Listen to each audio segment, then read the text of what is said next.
Jesús, o la palabra profética que está en Isaías, en el capítulo 61, desde el versículo 1, dice: y el Espíritu de Jehová el Señor está sobre mí, porque me ungió Jehová y me ha enviado a predicar las buenas nuevas a los abatidos, a vendar a los quebrantados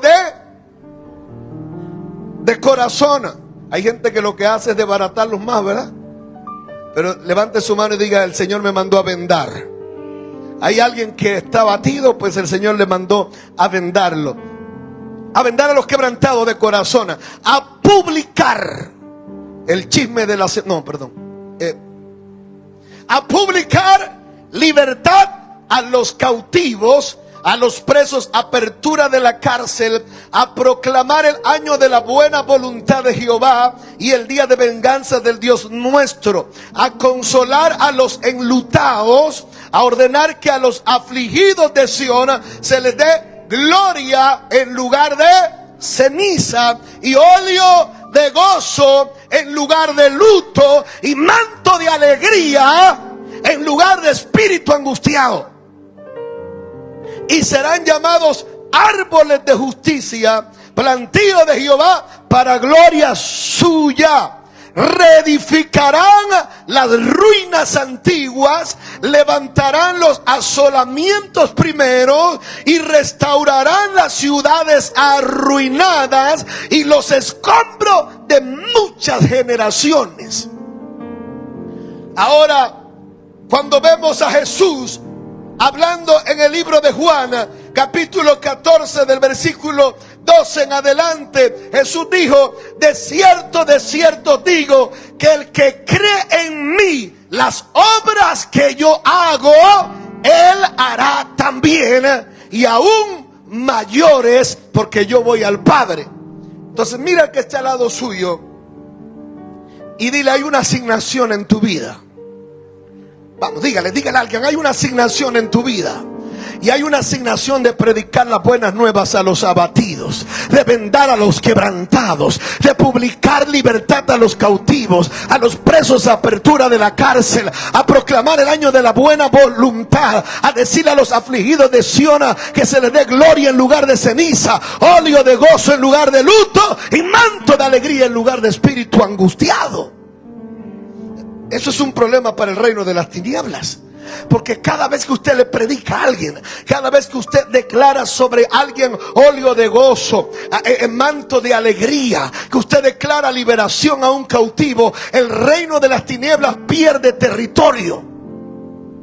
Cada vez que usted proclama la verdad de Dios, el reino de las tinieblas pierde territorio. El Señor dice que nosotros haríamos cosas mayores. Por eso cuando usted lee el libro de Hechos capítulo 1 versículo 8, y lo quiero leer en la versión actual, la versión Reina Valera, dice: y recibiréis poder cuando haya venido sobre vosotros el Espíritu Santo, y me seréis testigo en Jerusalén, en Samaria, en Judea y hasta lo último de la tierra. En la versión actual dice de la siguiente manera: pero quiero que sepan que el Espíritu Santo vendrá sobre ustedes y que recibirán poder para hablar en mi nombre.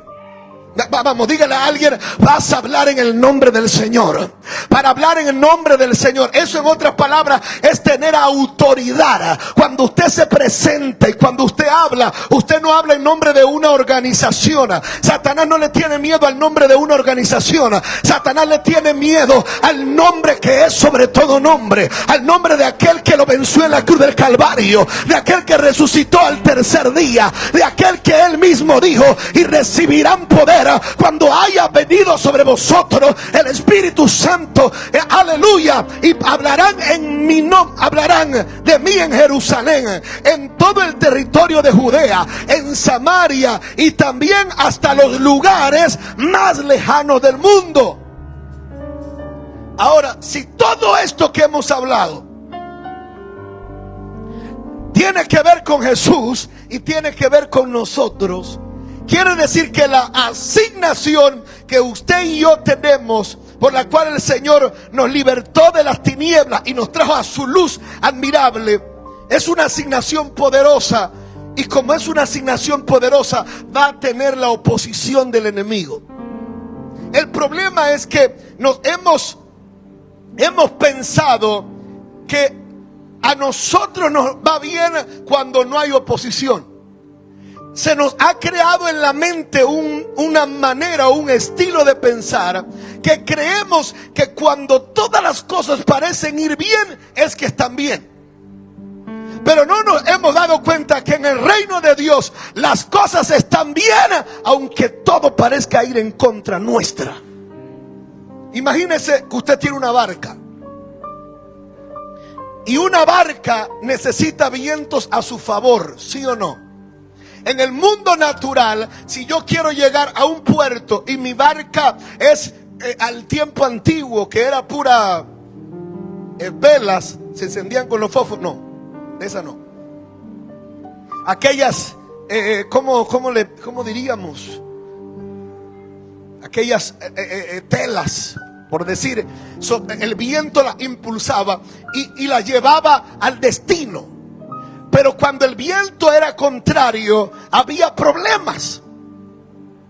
Pero el caso está en que cuando hay una asignación de Dios, aunque el viento sea contrario, el poder del Dios que te dio la asignación te va a llevar al lugar, aunque los vientos sean contrarios. ¿Alguien está aquí esta mañana? Dele un codazo al que está al lado suyo y dile: yo no sé cómo estén soplando los vientos. Tal vez los vientos sean contrarios para ti hoy, pero hay una promesa de Dios que te va a llevar a tu destino, aun cuando los vientos sean contrarios. Y yo quiero tomar una historia y leer una historia para que usted analice lo que muchas veces ocurre en su vida. Número 1, quiero tomar la historia que está en el libro de Lucas, capítulo 8, verso 22. Y si usted puede buscarlo conmigo, búsquelo y lo leemos juntos. La Biblia dice en el libro de Lucas, capítulo 8, en el versículo 22: y aconteció un día que entró en una barca, está hablando de Jesús, entró en una barca con sus discípulos y les dijo: pasemos al otro lado. Y partieron. Pero mientras navegaban, él se durmió. ¿Quién se durmió? Vamos, ¿está aquí? ¿Quién se durmió? Vamos, dígalo fuerte. ¿Quién se durmió? Jesús. Se duerme Jesús. Y se desencadenó una tempestad de viento en el lago, y se anegaban y peligraban. Cuando dice se anegaban, es que las olas eran tan fuertes que introducían agua dentro de la barca. Cuando dice que peligraban, es que la cantidad de agua que entraba era más que la que ellos podían sacar. Porque hay gente que se ha adaptado a sacar agua de su barca. Porque hay un momento en que tú tienes control. Se lo voy a explicar de esta manera. ¿Cuántos han tenido problemas? ¿Y cuántos esos problemas usted los mantiene bajo control? Todavía puedo pagar. Todavía puedo hacer esto. Y usted tiene una vasija sacando agua. Tranquilo, no hay problema. Mientras tú estés en esa condición, tú estás tranquilo. El maestro está dormido. Y tú dices: tranquilo, no hay problema, no lo despiertes, déjalo allí. No hay problema, todavía yo puedo pagar esa deuda. Todavía yo puedo lidiar con esta situación familiar. Todavía puedo sacar el agua y la barca no se me hunde. Yo tengo el control. Pero Dios a veces va a permitir que el enemigo avance hasta donde tú sientas que tu humanidad pierde el control. ¿Cuántos en un momento de nuestra vida hemos sentido que hemos perdido el control? A ver, levánteme la mano. Yo necesito saber si hay alguien aquí que ha vivido la experiencia que usted dice: ya no puedo pagar, ya no puedo resolver la situación. Ahora, el detalle está en que Jesús le da una lección a sus discípulos en medio de esta situación que están viviendo. Porque al empezar la tormenta, yo me imagino que cada uno buscó alguna vasija, algo de lo que tenían, y estaban tratando de sacar el agua. Pero cuando dice ahora que peligraban, peligraban nos lleva a que el escenario se puso más terrible. ¿Y cuál sería el peligro? Yo le pregunto, ¿cuál sería el peligro si usted está en medio del mar, en una barca, con una tormenta y la ola llenándole bueno, Bobby, tú puedes explicarnos eso. ¿Cómo sería el sentimiento? Usted que es un viejo lobo de mar, digo, viejo de tiempo, pero viejo no de edad, ¿verdad? Eso es peligro. Usted ha llegado a vivir una experiencia así, de una tormenta terrible allá, ¿verdad? Y en ese momento, amado hermano, el agua comienza a llenar. Pero donde dice peligraban, es que ya ellos no podían tener el control. El problema muchas veces en nuestra vida es que estamos usando los recursos terrenales, para entenderlo de esta manera, los recursos terrenales para que la barca no se hunda. Ellos tenían un recurso que no estaban usando. El problema de mucha gente es que deja la fe para último momento. El problema es que hay gente que mientras funciona la acetaminofén no usa la fe.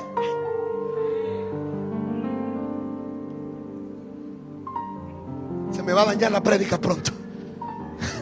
Amén. Hay gente que no va a orar por algo mientras tenga el recurso que puede mantener el control. Y ahí estaba el problema de los discípulos. El problema de los discípulos es que empezaron a depender de sus manos y de sus vasijas, pero nunca tocaron la fe. Y entraron en desesperación porque nunca usaron la fe. Hay gente que tal vez se dio cita aquí hoy, que llegó desesperada, pero Dios te trajo a este lugar para decirte: has estado dependiendo de la vasija, pero hoy sal de este lugar dependiendo de tu fe en Jesucristo, dependiendo de que hay un Dios. Vamos, hay gente aquí que hasta la vasija se le rompió. Hay gente aquí que ya la vasija no funciona. Hay gente que está asustado porque su situación familiar está en peligro, su situación económica está en peligro, su situación de salud está en peligro. Pero Dios te dice: hay algo más poderoso que la tormenta y ya tú lo tienes. Tu mayor recurso no es la vasija que saque el agua. Tu mayor recurso es la fe. Jesús nunca agarró la vasija. Escúcheme bien. Hay gente que se pone bravo con otro cuando usa la fe. Porque hay gente que no quiere que uses la fe, quiere que uses una vasija. Se lo voy a poner en este ejemplo. Le llega a alguien y le dice: hermano, necesito dinero. Y usted lo llama y dice: vamos a orar. ¿Y quién te dijo que yo quería que tú oraras por mí? Yo lo que quiero es que me preste $20. Hay gente que se va a enojar porque ellos no quieren que use la fe, quieren que use otra vasija igual, ayudarle a sacar agua. El problema es que tenemos tanta gente ayudándonos a sacar agua y nos estamos hundiendo junto con ellos.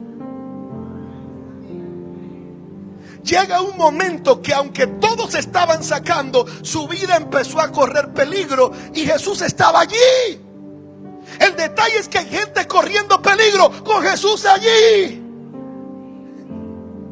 Ahora, Jesús estaba dormido. Mi pregunta es: ¿por qué Jesús dormía? Porque a él no lo perturbaba la tormenta. Cuando tú dependes de tu vasija, no puedes dormir.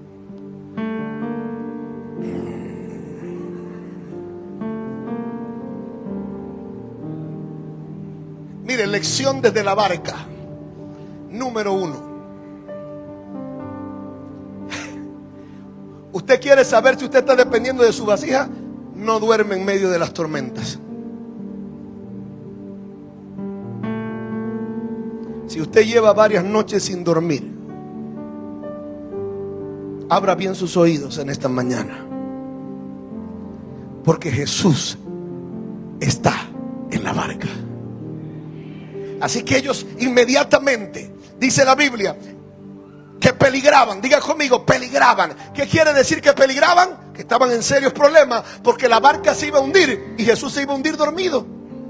El detalle es que Jesús no tiene problema. Si se hundía la barca, él seguía flotando arriba. Dile al que está al lado tuyo: tu barca se puede hundir, pero tu promesa será tu flotador si tiene fe. La barca se puede hundir todo, pero usted va a llegar a donde Jesús dijo que llegara. Si Jesús dijo pasemos al otro lado, aunque se hunda la barca, usted va a llegar del otro lado, aunque se hunda la barca.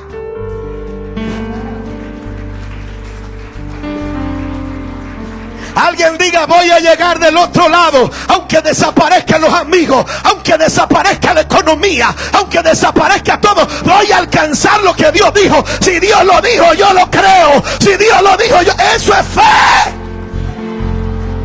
El problema de hoy es que nuestra fe está condicionada a lo terrenal. Por eso Dios a veces va a permitir que el enemigo llegue hasta cierto lugar, porque necesitamos nosotros mismos ver cuál es el tipo de fe que tenemos.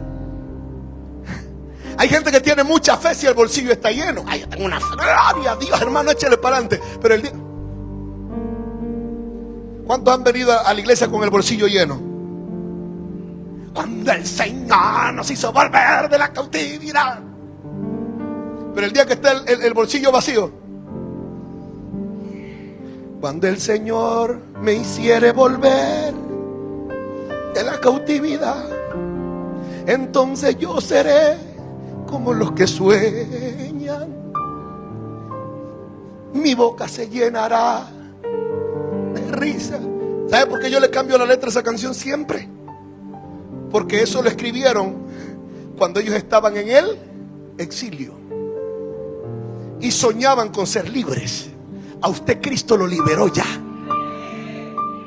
A usted no es que voy a soñar, es que ya sueño. No es que voy a hacer, es que ya soy libre en Cristo Jesús. ¿Alguien puede decir amén? Pero nosotros tenemos una fe que no funciona, porque la fe de muchos depende de lo que ellos ven en lo terrenal. Si la situación se ve buena, pues todo está bien. Pero si la situación es terrible y la barca se está hundiendo, entonces así mismo funcionamos. Cuando la barca se comienza a hundir, entonces ¿qué hicieron ellos? Llamaron a Jesús. Y hay gente que después que su vasija no le funciona, se ponen bravos con Dios. Vaya, levántate. ¿No estás viendo que perecemos? Tú estás dormido. Dice la Biblia: y vinieron a él y le despertaron diciendo: Maestro, Maestro, perecemos. Y despertando, porque cuando usted tiene fe, el sacudión de la tormenta no lo atormenta. Usted eso lo convierte en una mecedora ahí, en una hamaca. Aprenda a dormir en medio de la tormenta.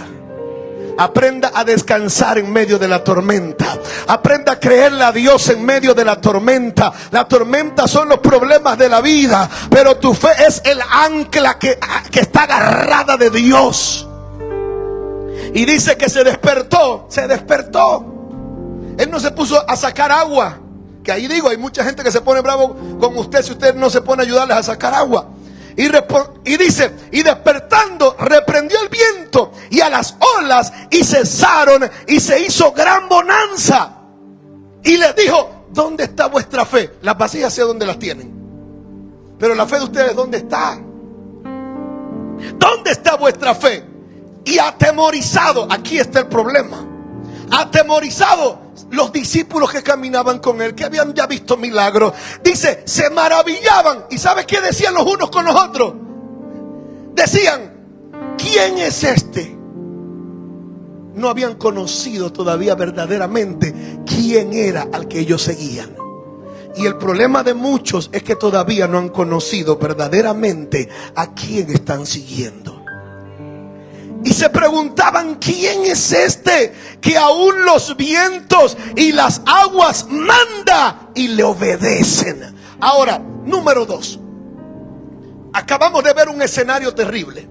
La pregunta es, ¿por qué aparece este escenario terrible? ¿Cuántos han vivido escenarios terribles en su vida?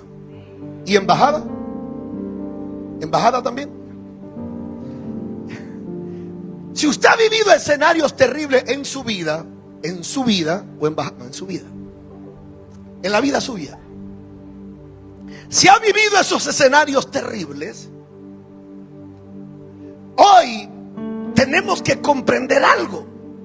Jesús le había dicho, pasemos al otro lado. Se desencadena la tempestad. La pregunta ahora es, ¿por qué apareció la tempestad? Cuando hay una promesa de Dios, ¿cuántos tienen promesa de Dios aquí? Sobre su casa, sobre su finanza, sobre el ministerio, sobre muchas cosas. Usted tiene una promesa. En otras palabras, estamos sobre el lago. Dejamos la orilla, porque a algunos no les gusta salir de la orilla, porque en la orilla usted tiene los pies sobre la tierra y usted dice, aquí estoy seguro. Por eso es que a veces Dios te sacude de tu zona de confort, porque estamos tan seguros en nuestra zona de confort, donde decimos, aquí yo pago, aquí yo hago, aquí yo esto. Pero Dios te va a sacudir, te va a sacar de tu zona de confort, porque mientras estés en tu zona de confort, dependes de tus pies. Pero nos queremos llevar el seguro de sacar agua por si acaso.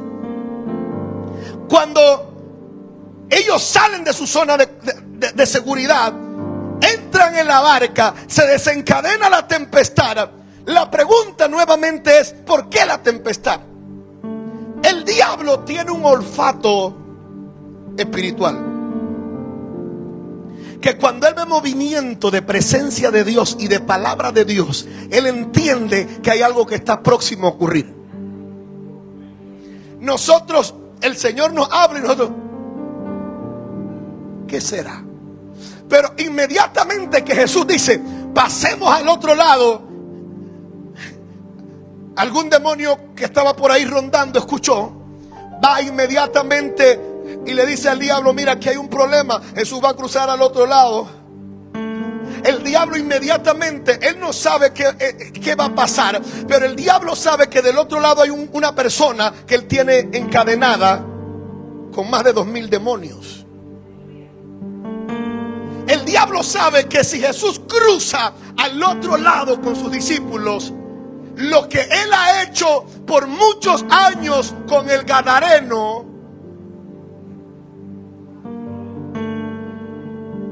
entonces como el enemigo sabe lo que él ha hecho del otro lado, pero sabe lo que el reino de Dios, si avanza hasta allí, puede provocar, entonces va a tratar de hacer todo lo posible para que usted no pueda llegar al territorio de Gadara.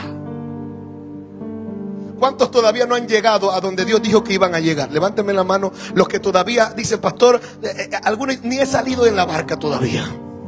Algunos ni estoy remando, ni estoy poniendo velas. Todavía estoy aquí pensando si me animo. Estoy pensando si lo hago. Estoy pensando si hago el proyecto. Estoy pensando si sirvo en el ministerio. Estoy pensándolo todavía. Pues yo le tengo una noticia esta mañana. Desde que usted tome la decisión de cruzar al otro lado, usted tiene que estar preparado, porque el enemigo se va a oponer. Pero el detalle es que usted no debe tener miedo, porque aunque el enemigo se oponga, usted tiene el escudo de la fe para vencer toda acechanza que traiga el enemigo. ¿Hay alguien que tiene fe aquí? ¿Y café? Nadie tiene café, no me peguen mentiras. El enemigo se va a oponer.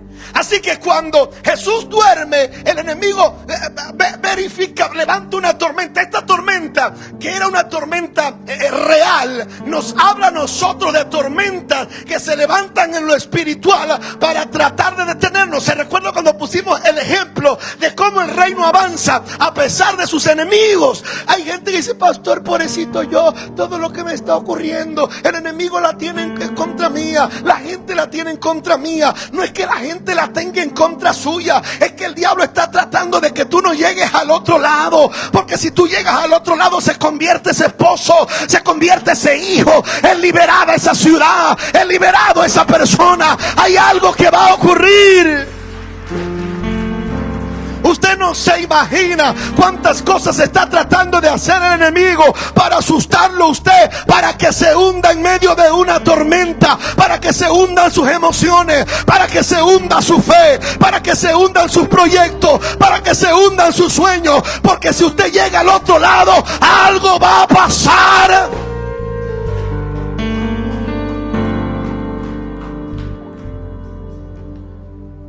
Dile que está al lado tuyo: Jesús está en la barca. Ahora, dice la Biblia allí mismo: y arribaron a la tierra de los Gadarenos. Esta tierra era extensa, llegaba hasta la orilla del lago, pero esto tenía kilómetros hasta donde estaban las ciudades. Habían 10 ciudades que formaban todo lo que era el territorio. O sea que ahí había mucha gente. Pero había, en un pasaje nos habla de 2 endemoniados, pero otros escritores se enfocaron en uno. Por lo que yo entiendo, había uno más dominado que el otro. Por lo tanto, 2 escritores se enfocan en uno de los 2 endemoniados. Y cuando ellos llegan a la otra orilla, hubo tormenta, hubo de todo, pero llegaron. Porque Jesús usó la fe, la autoridad, y dio la palabra. Cuando ellos llegan al otro lado, escúchenme bien. ¿Recuerdan cuando predicamos de 2 maneras que Satanás usa a la gente? Una por influencia y la otra por posesión. En el caso de Gadara, el endemoniado de Gadara, ¿qué tenía? ¿Influencia o posesión? Pero no cualquiera posesión. Escúchenme bien. Usted es una casa. Sí. La Biblia dice que nosotros somos templo. ¿Qué es un templo? Es una habitación. Esto no es la iglesia. La iglesia es usted. Esto es un templo. Dentro de este templo estamos nosotros. Pero la Biblia dice que usted y yo somos templo ¿de qué? Del Espíritu Santo. Si el Espíritu Santo no está en nosotros, esta casa está vacía. Eso es un peligro. Una casa vacía puede ser habitada por cualquiera. Por eso la Biblia dice que hay personas que, así como nosotros podemos ser llenos del Espíritu Santo, el enemigo también tiene espíritus. Por eso es que hay gente que actúan de una manera que usted no los entiende, pero no son ellos, es lo que hay funcionando dentro de ellos. Este tema suena un poco fuerte, pero es la realidad. Es más, cuando usted viene a Cristo, si había algún bicho raro dentro de usted, eso sale. El Espíritu Santo viene sobre su vida, viene y lo llena. La casa ahora está llena de el Espíritu Santo. Pero si yo descuido mi relación con Dios y comienzo a hacer cosas que provoquen que el Espíritu de Dios se contriste a tal punto que no puede estar dentro de nosotros, la casa queda vacía nuevamente. El problema es que lo que salió de adentro dice que siempre anda rondando. Pero cuando ve que la casa está vacía, busca otros 7. Por eso es que hay gente que usted después dice: pero ¿qué le pasó? Se puso peor. Es que lo que pasa es que lo que había fue y buscó 7 más. El gadareno no tenía 7, tenía una legión. Así que tenía más de 2,000 demonios. Por eso era tan terrible la posesión que este hombre tenía, que no podía vivir ni siquiera en la casa. ¿Dónde vivía? Ayúdenme los que han leído esta historia. ¿Dónde vivía? En el cementerio. Este endemoniado vivía en el cementerio. Era un peligro. Dice que la gente no podía pasar por donde ellos estaban, porque eran un peligro. Si leemos un poco más la historia, Dice: y arribaron a la tierra de los Gadarenos, que está en la ribera opuesta a Galilea. Y al llegar a la tierra, vino a su encuentro un hombre de la ciudad endemoniado desde hacía. ¿Cuánto tiempo llevará atada esta tierra? Porque el diablo está bien organizado, pero va a tratar de que la iglesia esté desorganizada. Porque el diablo sabe el poder que hay en la estructura. El diablo funciona con principados, porque el diablo no es omnipotente. Usted dice: el diablo me hizo esto, pero no, el diablo ni siquiera estaba por allí. Pero recuerde que Satanás se vino con la...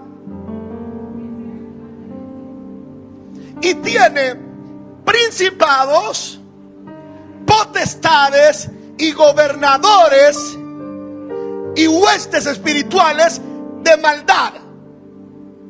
Gobernadores que se han tomado territorios, y por eso usted ve características diferentes. Por eso usted ve características diferentes en lugares de opresión, donde una opresión es distinta a otra. Usted ve lugares donde lo que impera es la idolatría. Ve otros lugares donde impera otra característica terrible. Porque según el gobernador que se ha tomado el territorio, así mismo va a comenzar a funcionar las cosas en ese respectivo territorio. El problema para un gobernador de las tinieblas es cuando aparece un hijo de Dios. Porque había una atadura en Gadara que había tenido un hombre por mucho tiempo atado. Este hombre no podía estar en su casa. Este hombre no se había podido casar. Este hombre no había podido criar una familia. Este hombre no tenía libertad. Este hombre no tenía... ¿Cómo andaba? Desnudo. Este hombre no tenía integridad, no había nada en él, no había dignidad, no había nada. El diablo lo había destruido, porque Satanás quiere destruirnos. El objetivo de Satanás es destruirlo al punto que él considere que el reino de Dios no puede utilizarte a ti. Pero yo quiero decirle a usted: el Señor es capaz de agarrar lo que está más destruido, sanarlo, restaurarlo, levantarlo. Yo no importa si la droga te trató de destruir, hay un Dios que te puede restaurar. No importa si el alcoholismo te quiso destruir, hay un Dios que te quiere restaurar. Porque lo que Dios quiere hacer a través de tu vida es poderoso. Es poderoso. Entonces, cuando él llega a Gadara, lo que está dentro del endemoniado, que son espíritus chocarreros, versión El Chavo del 8. Cuando él llega a Gadara, la tormenta no los detuvo. Llegaron a Gadara. Dile al que está al lado tuyo: la tormenta no te va a detener. Vamos, pero dígaselo así con cara de profeta y con voz de profeta. Dígale: la tormenta no te va a detener. Saca la fe. Suelta la vasija y saca la fe. Suelta la vasija y saca la fe. La tormenta no te va a detener. Llegaron a Gadara. Pero cuando llegaron a Gadara, ¿quién los recibió? ¿Quién le avisó al endemoniado?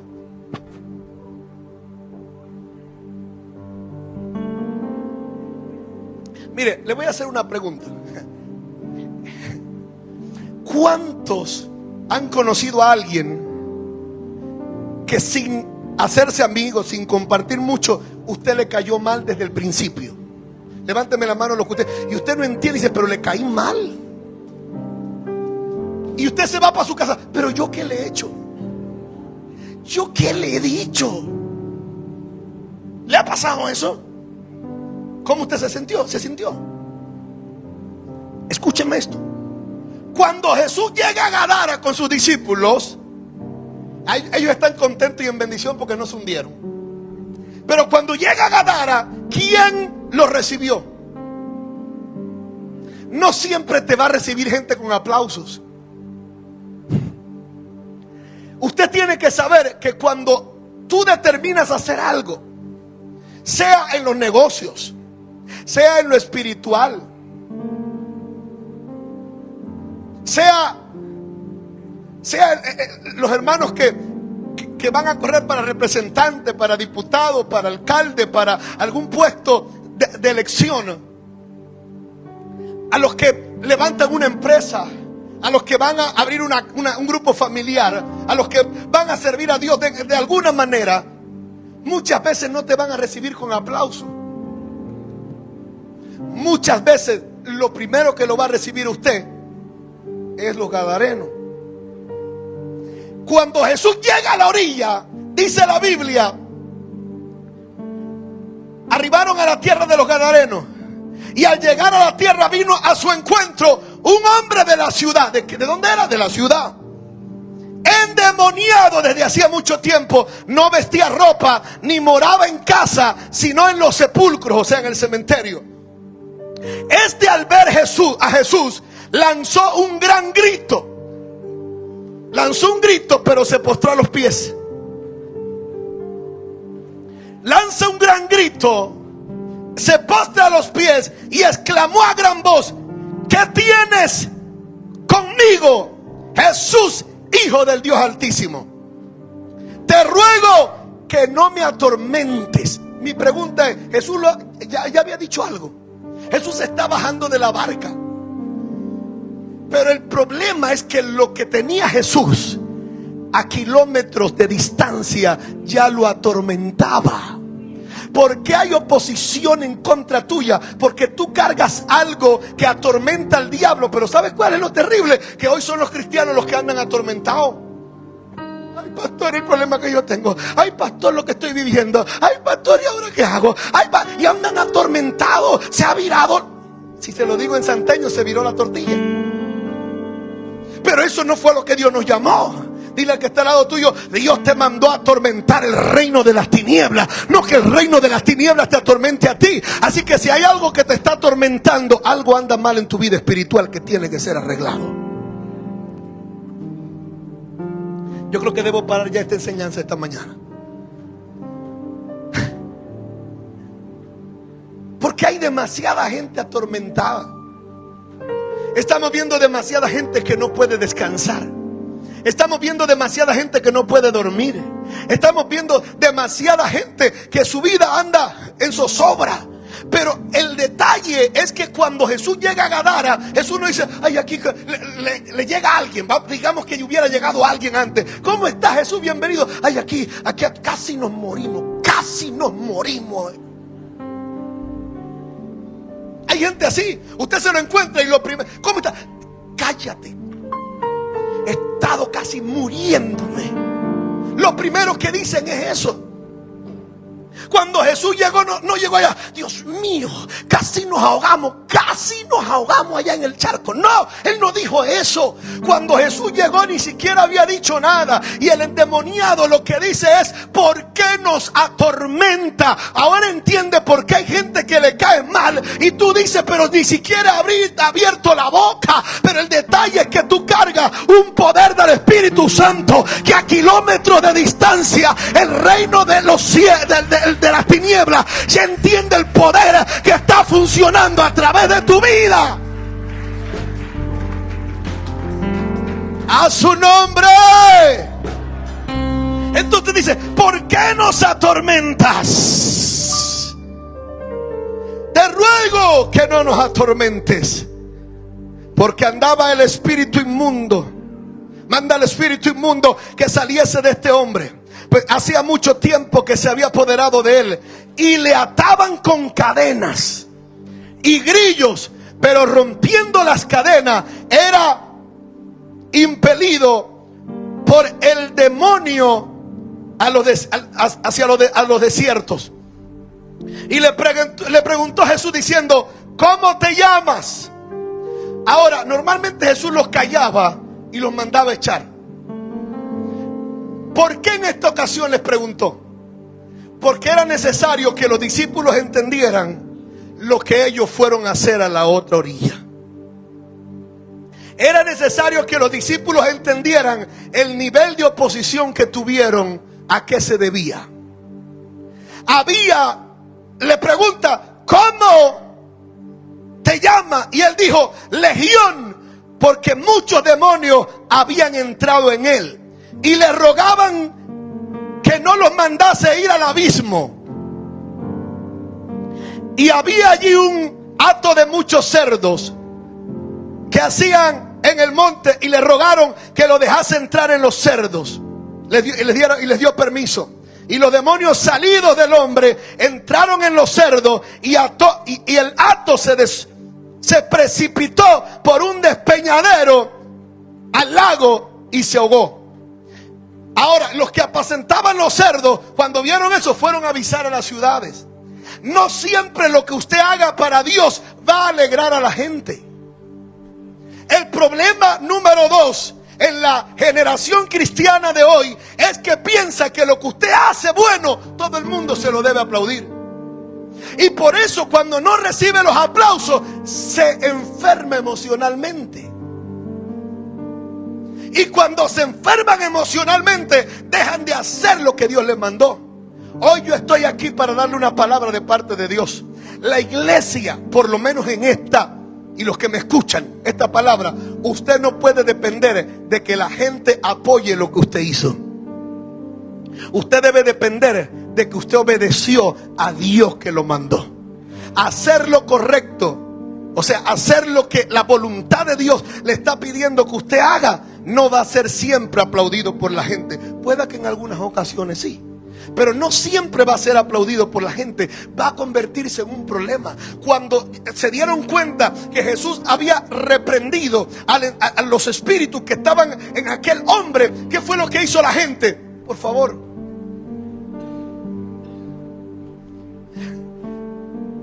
ay pastor, eso pasó, sí. O si yo hubiera estado ahí, yo le hago una campaña. Porque eso es lo que estamos creyendo, que cuando hacemos las cosas correctas, la gente nos va. Entonces, como se nos ha metido eso en la cabeza, cuando vemos que el resultado no es el que nosotros esperamos, ay hermano, yo no sé para qué seguir haciendo la voluntad de Dios si esto no va bien. La gente está más difícil ahí en la barriada, la gente se ha puesto más dura al evangelio. Siga haciendo lo que Dios le mandó. Ahora Jesús fue a libertar a ese hombre, luego volvió de regreso a la otra orilla. ¿Y por qué regresó a la otra orilla? Porque había una mujer de flujo de sangre que necesitaba ser sanada, y había un hombre que su hija de 12 años estaba muerta y necesitaba ser resucitada. Pero antes de eso había un endemoniado que necesitaba ser liberado. Toda oposición, todo lo que ocurrió en aquel lugar. Pero ahora note lo que pasa, porque tal vez Jesús se fue del lugar, pero el endemoniado, mire lo que pasa con el endemoniado, y cierro aquí.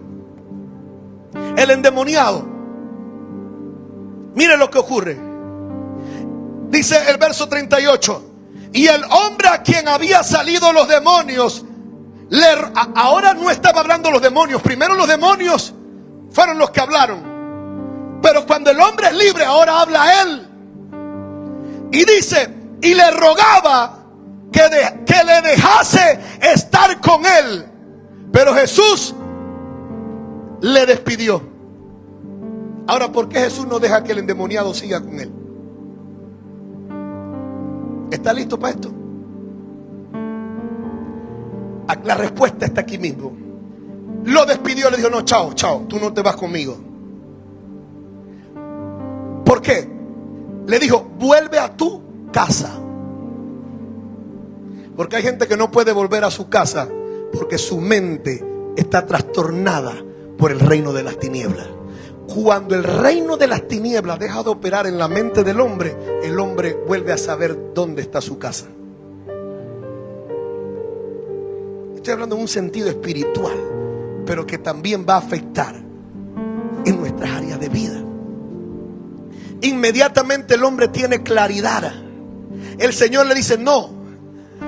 En otras palabras, lo que el Señor está diciendo es más provechoso que tú no vengas conmigo, que tú vuelvas a tu casa, que tú regreses a tu casa. ¿Por qué? Vuelve a tu casa y cuenta cuán grandes cosas ha hecho Dios contigo.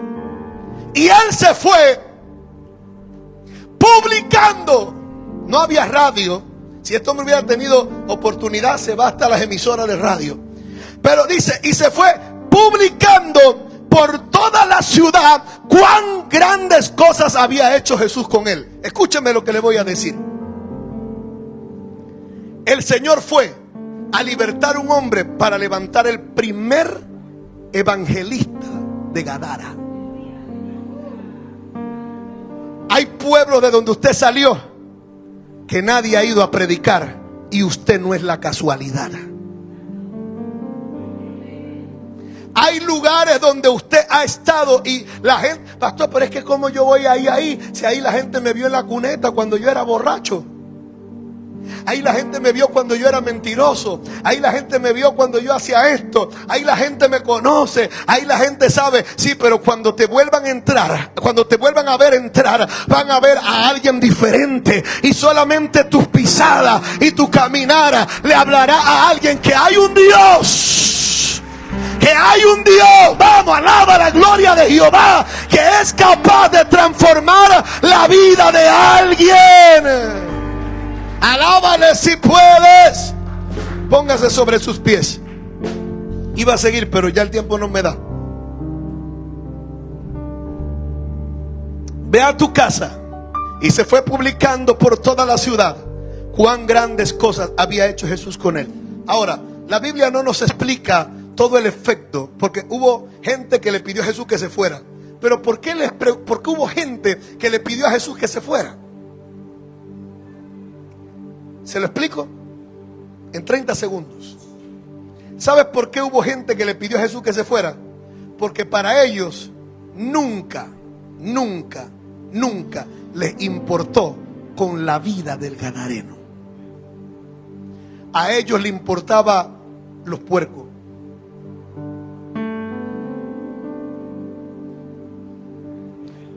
¿Por qué le pidieron a Jesús que se fuera? ¿Porque liberó al gadareno? No, por el efecto de la liberación.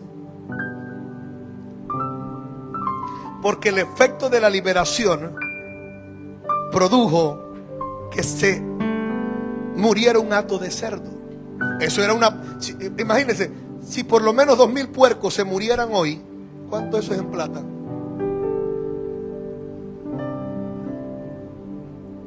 Eso es una pérdida económica. Cuando ellos vieron la pérdida económica, se molestaron con Jesús.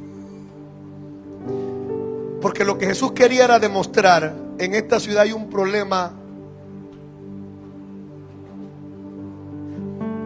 Por eso a veces no entendemos por qué el Señor permite que nuestra economía sea doblegada. ¿Cuántos hemos tenido problemas económicos? Sin miedo, levante la mano. Pastor, ¿qué van a pensar de mí? Y la gente va...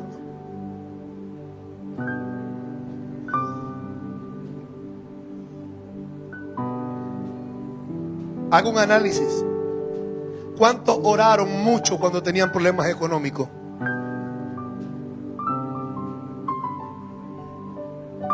Le pregunto, ¿ha orado con la misma intensidad ahora que no los tiene?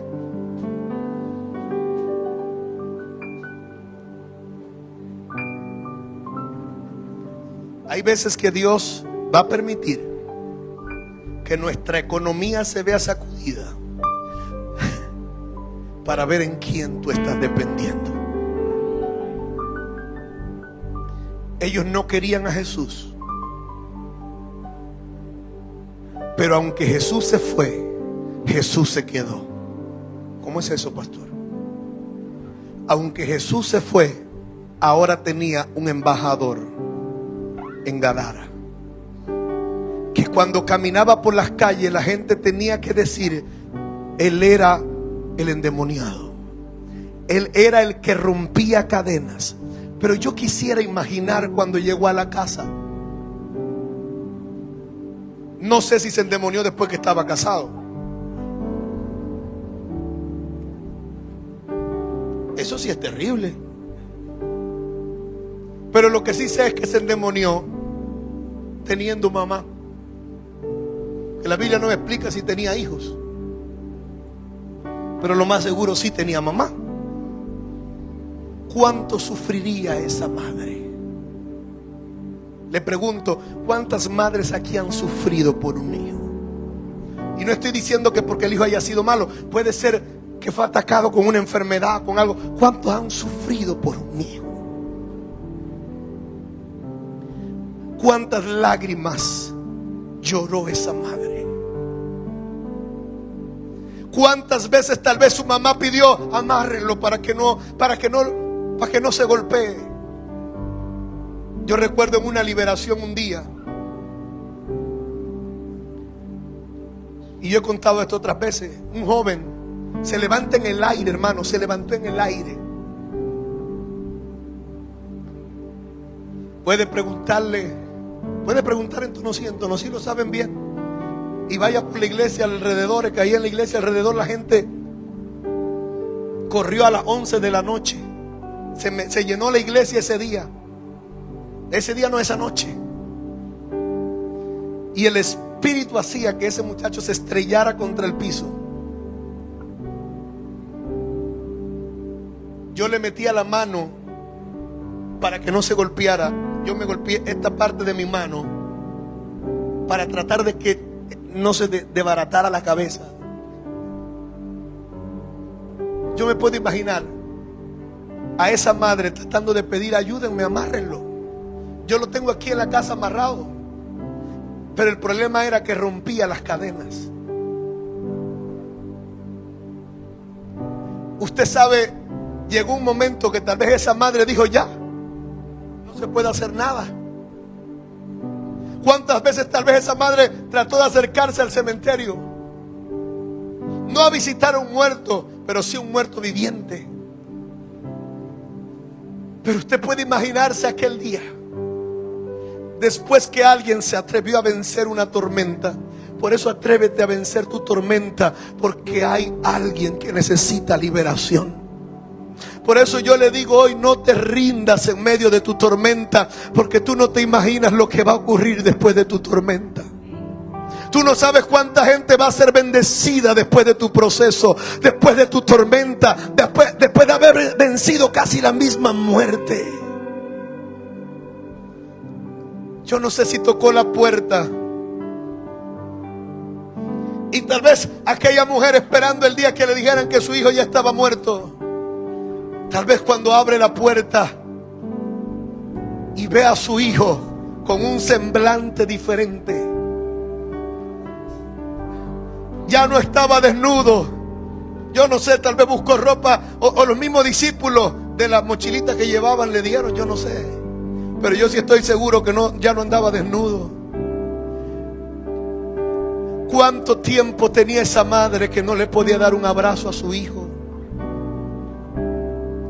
¿Cuánto tiempo tenía esa madre que no podía darle un beso a su hijo?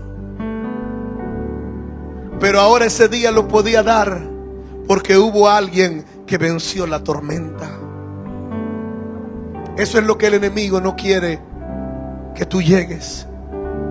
Por eso estás viviendo tal vez una tormenta hoy. La vida del gadareno cambió. La Biblia no me cuenta cuánto, pero yo estoy seguro que mucha gente después de ese día se convirtieron a Cristo.